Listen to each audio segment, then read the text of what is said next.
राधे राधे। शिव पुराण अध्याय 17। तो आप लोग श्रवण करें। ऋषि बोलते हैं, प्रभु महामुने, आप हमारे लिए क्रमशः सट लिंग स्वरूप प्रणव का महात्म्य एवं शिव भक्त के पूजन के प्रकार का वर्णन कीजिए। सूत जी कहते हैं, महर्षियों, आप लोग तपस्या के धनी हैं। आपने यह बड़ा सुंदर प्रश्न पूछा लिया है, किंतु इसका ठीक ठाक उत्तर महादेव जी को ही ज्ञात है, दूसरा कोई नहीं। तथापि भगवान शिव की कृपा से मैं ही इस विषय का वर्णन करूंगा। भगवान शिव हमारी और आप लोगों की रक्षा का भारी भार बारंबार स्वयं ही ग्रहण करें। प्रा नाम है प्रकृति से उत्पन्न संसार रूपी महासागर का। प्रणव इससे पार करने के लिए दूसरी नव नाव है।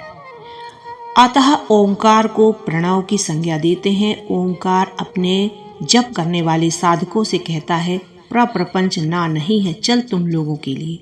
अतः इस भाव को लेकर भी ज्ञानी पुरुष ओम को प्रणव नाम से जानते हैं।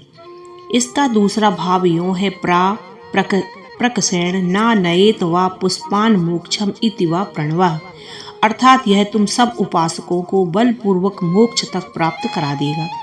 इस अभिप्राय से मैं भी इसे ऋषि मुनि प्रणव कहते हैं।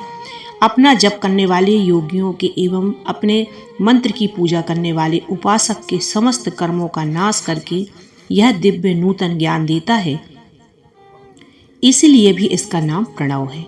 उन माया रहित महेश्वर को ही नव अर्थात नूतन कहते हैं। वे परमात्मा प्रकृष्ट रूप से नव अर्थात शुद्ध स्वरूप हैं, इसलिए प्रणव कहलाते हैं।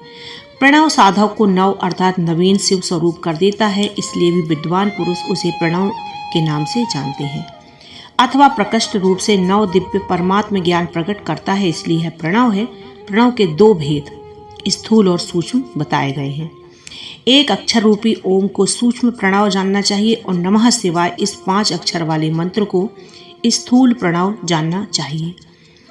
जिसमें 5 अक्षर व्यक्त नहीं है वह सूक्ष्म है, और जिसमें 5 अक्षर सुस्पष्ट रूप से व्यक्त है वह स्थूल है। जीव मुक्त पुरुष के लिए सूक्ष्म प्रणव से जप का विधान है, वही उसके लिए समस्त साधनों का सार है। वह अपने शरीर का विलय होने तक सूक्ष्म प्रणव मंत्र का जप और उसके अर्थभूत परमात्म तत्व का अनुसंधान करता रहता है। जब शरीर नष्ट हो जाता है तब वह पूर्ण ब्रह्म स्वरूप शिव की प्राप्ति कर लेता है। यह सुनिश्चित बात है, जो अर्थ का अनुसंधान न करके केवल मंत्र का जप करता है उसे निश्चय ही योग की प्राप्ति होती है। जिसने 36 करोड़ मंत्र का जाप कर लिया हो उसे अवश्य ही योग की प्राप्ति होती है। सूक्ष्म प्रणव के इसी हस और दीक के भेद से 2 रूप जानने चाहिए, अकार उकार मकार बिंदु नाद शब्द काल और कला। इससे मुक्त जो प्रणव है उसे दीर्घ प्रणव कहते हैं। वह योगियों के हृदय में स्थित होता है। मकार पर्यंत जो ओम है वह आ वा मा इन 3 तत्वों से युक्त है। इसको हस्व प्रणव बोलते हैं। आ शिव है, ऊ शक्ति है और मकार इन दोनों की एकता है। वह त्रितत्व रूप ऐसा समझकर हस्व प्रणव का जप करना चाहिए। जो अपने समस्त पापों का क्षय चाहते हैं वे इस हस्व प्रणव का जप अत्यंत आवश्यक रूप से करें। पृथ्वी जल तेज वायु और आकाश ये 5 भूत तथा शब्द स्पर्श आदि इनके 5 विषय, यह सभी मिलकर 10 वस्तुएं मनुष्यों की कामना के विषय हैं।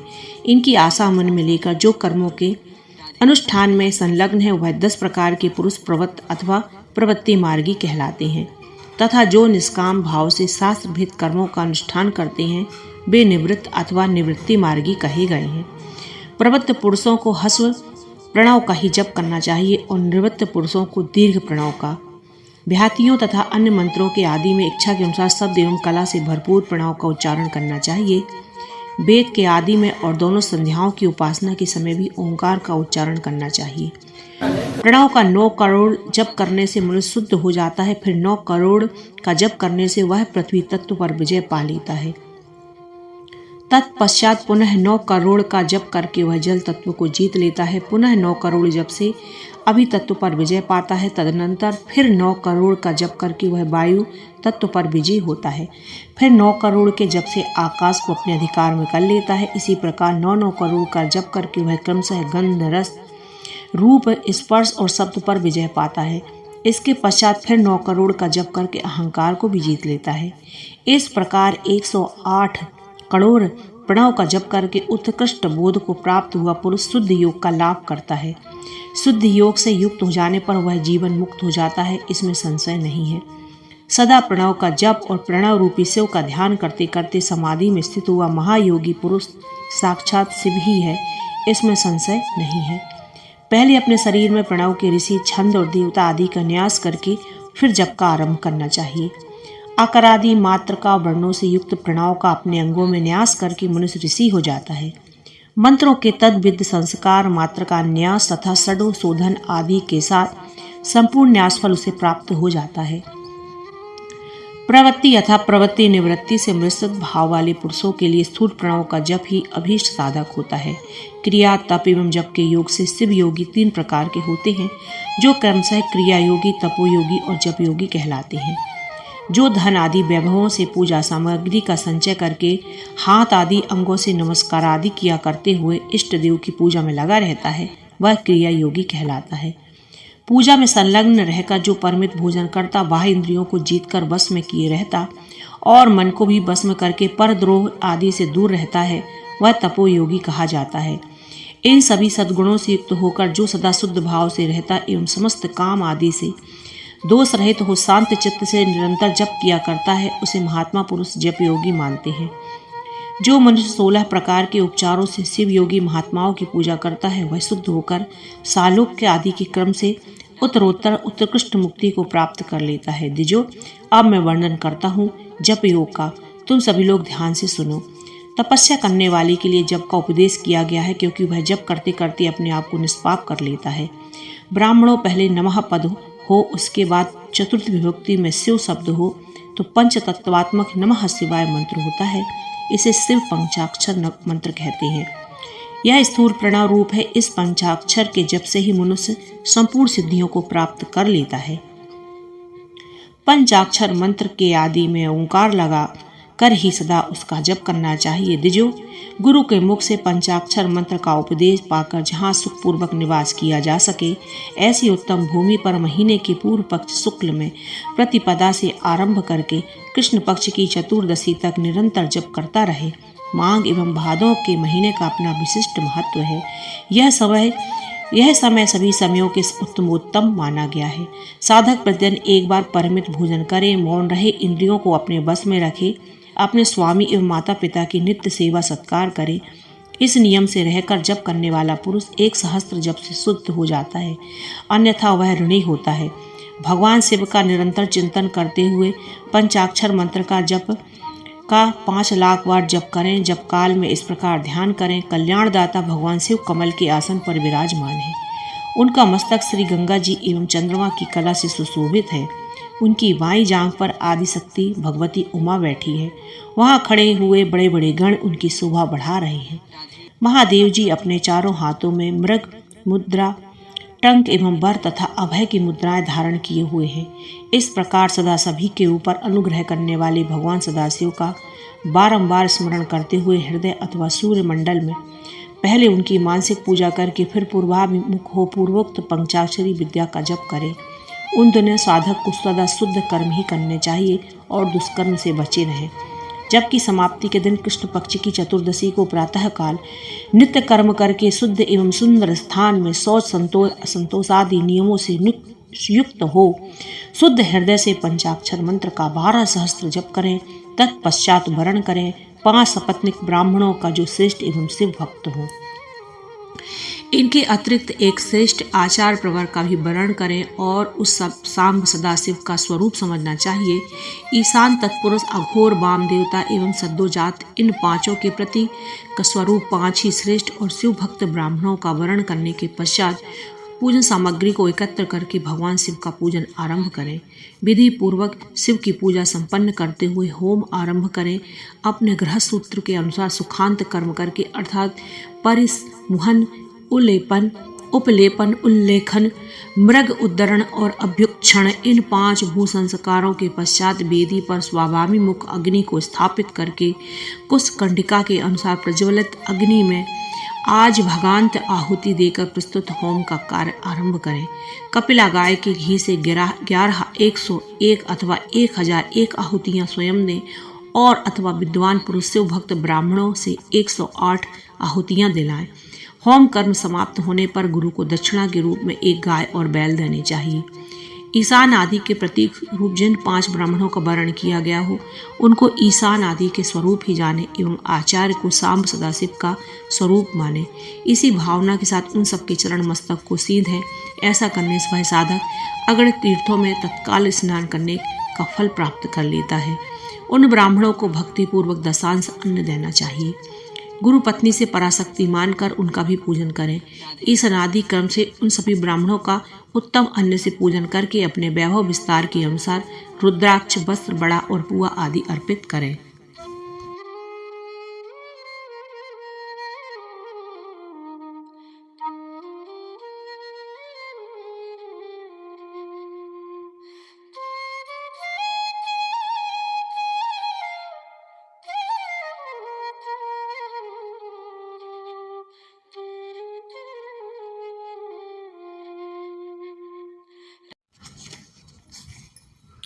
तदनंतर उनको भरपूर भोजन कराएं। इसके बाद देवेश्वर शिव से प्रार्थना करके अपना जप समाप्त करें। इस प्रकार पुनरक्षण करके मनुष्य उस मंत्र को सिद्ध कर लेता है।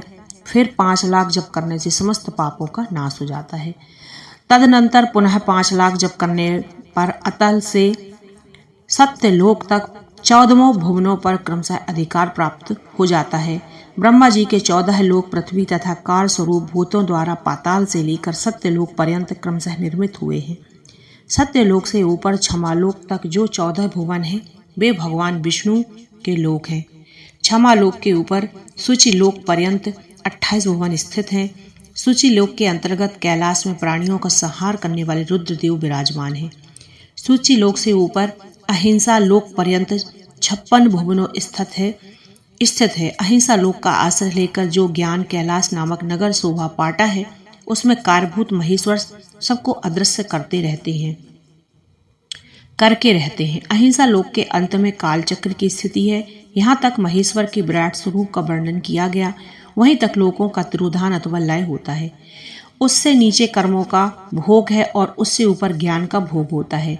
उसके नीचे कर्म माया है एवं उसके ऊपर ज्ञान माया। कर्म माया और ज्ञान माया का तात्पर्य माँ का अर्थ है लक्ष्मी। इससे कर्म भोग यात प्राप्त होता है, अतः वह माया अथवा कर्म माया कही जाती है। इसी प्रकार माँ अर्थात लक्ष्मी के ज्ञान भोग अर्थात प्राप्त होता है, इसलिए उसे माया या ज्ञान माया बोला गया है। उपयुक्त सीमा से नीचे ही नश्वर भोग है और ऊपर नित्य भोग है। उसे नीचे ही तिरोधान अथवा लीह, ऊपर नहीं। वहाँ से नीचे ही कर्ममय पासों द्वारा बंधन होता है, ऊपर बंधनों का सदा अभाव है। उससे नीचे ही जीव सकाम कर्मों का अनुसरण करते हुए विभिन्न लोकों और योनियों में चक्कर काटते रहते हैं। उससे ऊपर के लोकों में निष्काम कर्म का ही भोग बोला गया है। बिंदु पूजा में तत्पर रहने वाले उपासक वहाँ से नीचे के लोकों में ही विचरण करते हैं। उसके ऊपर तो निष्काम भाव से शिवलिंग की पूजा करने वाले उपासक ही जाते हैं। जो एकमात्र शिव की उपासना में तत्पर हैं वे उससे ऊपर के लोकों में जाते हैं। वहाँ से नीचे जीव कोटि है और ऊपर ईश्वर कोटि। नीचे संसारी जीव निवास करते हैं और ऊपर मुक्त पुरुष। नीचे कर्मलोक है एवं ऊपर ज्ञान लोक। ऊपर मद एवं अहंकार का नाश करने वाली नम्रता है। वह जन्म जनित तिरोधान नहीं है। उसका निवारण किए बिना वहाँ किसी का प्रवेश संभव नहीं है। इस प्रकार तिरोधान का निवारण करने से वहाँ ज्ञान शब्द का अर्थ ही प्रकाशित होता है। आदि भौतिक पूजा करने वाले लोग उससे नीचे के लोकों में ही चक्कर काटते हैं। जो आध्यात्मिक उपासना करने वाले हैं वे ही उससे ऊपर को जाते हैं। जो सत्य, अहिंसा आदि धर्मों से मुक्त हो, भगवान शिव के पूजन में तत्पर रहते हैं, वे काल चक्र को पा लेते हैं। काल चक्रेश्वर की सीमा तक जो विराट महेश्वर लोक बताया गया है उससे ऊपर वृषभ के आकार में धर्म की स्थिति है। वह ब्रह्मचर्य का मूर्तिमान रूप है। उसके 4 पाद सत्य, शौच, अहिंसा और दया है। वह साक्षात शिवलोक के द्वार पर खड़ा है। क्षमा उसके सींग हैं, सम कान है। वह वेद निरूपी शब्द से विभूषित है। आस्तिकता उसके दोनों नेत्र हैं। विश्वास ही उसकी श्रेष्ठ बुद्धि एवं मन है। क्रिया आदि धर्म रूपी जो वृषभ है वे कारण आदि में स्थित है, ऐसा जानना चाहिए। उस क्रिया रूप वृषभाकार धर्म पर कालातीत शिव आरूढ़ होते हैं। ब्रह्मा विष्णु और महेश्वर की जो अपनी अपनी आयु है उसी को दिन कहते हैं। वहाँ धर्म रूपी वृषभ की स्थिति है। उसके ऊपर ना तो दिन और न रात्रि, वहाँ जन्म मरण आदि भी नहीं है। वहाँ फिर से कारण स्वरूप ब्रह्मा के कारण सत्य लोक पर्यंत 14 लोक स्थित है, जो 5 भौतिक गंध आदि से परे हैं। उनकी सनातक स्थिति है। सूक्ष्म गंध ही उनका स्वरूप है और उनके ऊपर फिर कारण रूप विष्णु के 14 लोक स्थित है। उनसे भी ऊपर फिर कारण रूपी रुद्र के 28 लोकों की स्थिति मानी गई है। फिर उनसे भी ऊपर कारणेश शिव के 56 लोक विद्यमान है। तदनंतर शिव सम्मत ब्रह्मचर्य लोक है। वहीं उस 5 आवरणों से युक्त ज्ञानमय कैलाश है, जहाँ 5 मंडलों और 5 ब्रह्म कलाओं आदि शक्ति संयुक्त आदिलिंग प्रतिष्ठित है। उसे परमात्मा शिव का शिवालय कहा गया है। वहीं पराशक्ति से युक्त परमेश्वर शिव निवास करते हैं। वे सृष्टि पालन, संहार, तिरोभाव और अनुग्रह इन 5 कृत्यों में प्रवीण हैं। उनका श्री विग्रह सच्चिदानंद स्वरूप है। वे सदा ध्यान रूपी धर्म में स्थित हैं, रहते हैं और सदा सभी पर अनुग्रह करते हैं। वे स्वरात्मा है और समाधि रूपी आसन पर आसीन हो नित्य विराजमान होते हैं। कर्म एवं ध्यान आदि का अनुष्ठान करने से क्रमशः साधन पथ में आगे बढ़ने पर उनका दर्शन साध्य हो जाता है। नित्य नैमित्तिक आदि कर्मों द्वारा देवताओं का यजन करने से भगवान शिव के समाराधन कर्म में मन लगता है। क्रिया आदि में जो शिव संबंधी कर्म है उनके द्वारा शिव ज्ञान सिद्ध करें। जिन्होंने शिव तत्व का साक्षात्कार कर लिया है अथवा जिन पर शिव की कृपा दृष्टि पड़ चुकी है, वे सभी मुक्त हैं, इसमें संशय नहीं है। आत्म स्वरूप से जो स्थित है वही मुक्ति है। एकमात्र अपने आत्मा में रमण या आनंद का अनुभव करना ही मुक्ति का स्वरूप है। जो पुरुष क्रिया, तप, जप, ज्ञान आदि ध्यान रूपी श्रमों में भली भांति स्थित है, वह शिव का साक्षात्कार करके स्वरात्मा रूप मोक्ष की भी प्राप्ति कर लेता है। जैसे सूर्यदेव अपनी किरणों से अशुद्धि को दूर कर देते हैं, वैसे ही कृपा करने में कुशल भगवान शिव अपने भक्तों के अज्ञान को मिटा देते हैं। अज्ञान की निवृत्ति हो जाने पर शिव ज्ञान स्वतः प्रकट हो जाता है। शिव ज्ञान से अपना विशुद्ध स्वरूप आत्मारामत्व प्राप्त होता है एवं आत्मारामत्व की सम्यक सिद्धि हो जाने पर मनुष्य कृत्य हो जाता है। इस तरह जो कुछ यहाँ बोला गया है पहले वह गुरु परंपरा से प्राप्त हुआ था। तत्पश्चात मैंने पुनः नंदीश्वर के मुख से इस विषय का श्रवण किया था। नंद स्थान से परे जो सर्वश्रेष्ठ शिव वैभव है उसका अनुभव केवल भगवान शिव को ही है। साक्षात शिवलोक के उस वैभव का ज्ञान उसको शिव की कृपा से ही हो सकता है, अन्यथा नहीं, ऐसा आस्तिक पुरुषों का कथन है। साधक को चाहिए कि वह 5 लाख जप करने के पश्चात भगवान शिव की प्रसन्नता के लिए महाभिषेक एवं नैवेद्य निवेदन करके शिव भक्तों का पूजन करें। भक्त की पूजा से भगवान शिव बहुत प्रसन्न होते हैं। शिव और उनके भक्त में कोई भेद नहीं है, वे साक्षात शिव स्वरूप हैं। शिव स्वरूप मंत्र को धारण करके वह शिव ही हो गया रहता है। शिव भक्त का शरीर शिव रूप ही है, अतः उसकी सेवा में तत्पर रहना चाहिए। जो शिव के भक्त हैं वे लोक और वेद की सारी क्रियाओं को जानते हैं। जो क्रमशः जितना शिव मंत्र का जप कर लेता है उसके शरीर को उतना शिव का सामीप्य प्राप्त होता है, इसमें संशय नहीं है। शिव भक्त स्त्री का रूप देवी पार्वती का स्वरूप है। वह स्त्री जितना मंत्र जपती है उसे उतना ही देवी का सानिध्य प्राप्त होता जाता है। साधक स्वयं शिव रूप होकर पराशक्ति का पूजन करें। शक्ति वीर तथा लिंग आदि का चित्र बनाकर अथवा मिट्टी आदि से इनकी आकृति का निर्माण करके प्राण प्रतिष्ठा पूर्वक निष्कपट भाव से इसका पूजन करें। शिवलिंग को शिव मानकर, अपने को शक्तिमय समझकर, शक्तिलिंग को देवी मानकर और अपने को शिव रूप समझकर शिवलिंग को नाद रूप तथा शक्ति को बिंदु रूप मानकर परस्पर सटे हुए शक्तिलिंग और शिवलिंग के प्रति उप प्रधान और प्रधान की भावना रखते हुए जो शिव की शक्ति का पूजन करता है वह मूल रूप की भावना के कारण शिव रूप ही है। शिव भक्त शिव मंत्र रूप होने के परिणाम स्वरूप शिव के ही स्वरूप है। जो 16 उपचारों से उनकी पूजन करता है उसे अभीष्ट वस्तु प्राप्त होती है। जो शिवलिंग उपासकों शिव भक्त की सेवा आदि करके उसे आनंद प्रदान करता है वह विद्वान उस भगवान शिव पर बड़े प्रसन्न होते हैं। 5, 10 या 100 पत्नीक शिव भक्तों को बुलाकर भोजन आदि के द्वारा पत्नी सहित उनका सदैव समादर करें। धन, देह और मंत्र में शिव भावना रखते हुए शिव की शक्ति का स्वरूप जानकर निष्कपट भाव से उसकी पूजा करें। ऐसा करने वाला पुरुष इस भूतल पर पुनः जन्म नहीं लेता। बोलो भगवान शिव शंकर की जय, शिव पुराण की जय। राधे राधे।